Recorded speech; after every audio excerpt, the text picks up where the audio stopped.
পাথর প্রতিমার বিধায়ক সমীর কুমার জানার উদ্যোগে প্রায় 2 বছর আগে রামগঙ্গা মান্নার ঘাট লক্ষ্মীপুর পারাপার খেয়ার যাত্রীদের কথা ভেবে জগদ্দল নদীর চরে জঙ্গলের ভেতর দিয়ে প্রায় 1 কিলোমিটার ঢালাই রাস্তা তৈরি হয়।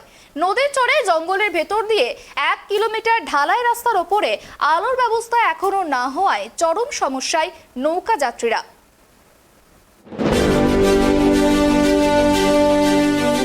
পাথর প্রতিমার বিধায়ক সমীর কুমার জানার উদ্যোগে প্রায় 2 বছর আগে রামগঙ্গা মান্নার ঘাট লক্ষ্মীপুর পারাপার খেয়ায় যাত্রীদের কথা ভেবে জগদ্দল নদীর চরে জঙ্গলের ভিতর দিয়ে প্রায় 1 কিলোমিটার ঢালাই রাস্তা তৈরি হয়। নৌকা যাত্রীদের মুখে ফোটে হাসি, কারণ বিগত দিনে ভাটার সময় নৌকায় উঠতে গেলে 1 হাঁটু কাদা নিয়ে পেরিয়ে 1 কিলোমিটার রাস্তা হেঁটে যেতে হতো তাদের।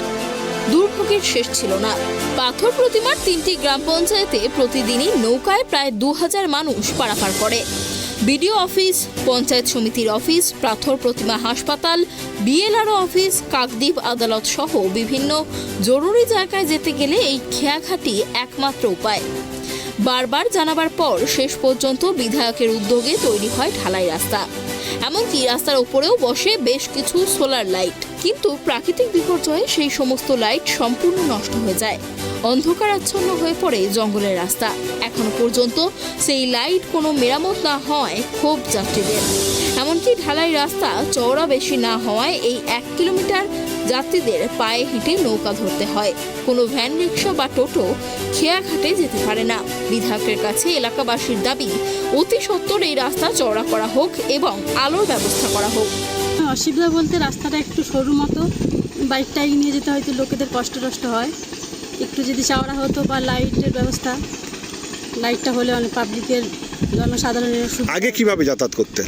আগে লাইট ছিল, হচ্ছে রাস্তাটা আগে একটু সরু মতো ছিল, একটু চওড়া করেছে। আর একটু চওড়া হলে কাদা দিয়ে যেতে হতো।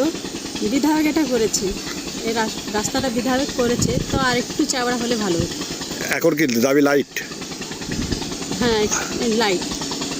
প্রথমে বিধায়ক সাহেবকে আমার অসংখ্য ধন্যবাদ, কারণ এইখান থেকে আমাদের 1 কোমর করে পাঁকে দিয়ে চলাচল করতে হতো এবং ওপাশ থেকে লোকের আসতে খুব অসুবিধা হতো।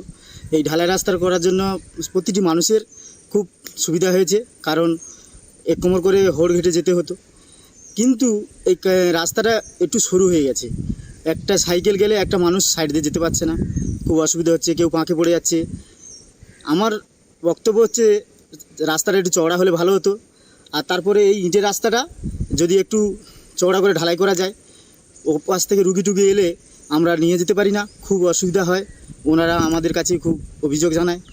হ্যাঁ, এই যে আলো নিয়ে কি? আর সন্ধ্যা হয়ে গেলে কোনো মহিলা একা যেতে ভয় পায় এবং সাধারণ মানুষও একা যে কোনো যেতে পারে।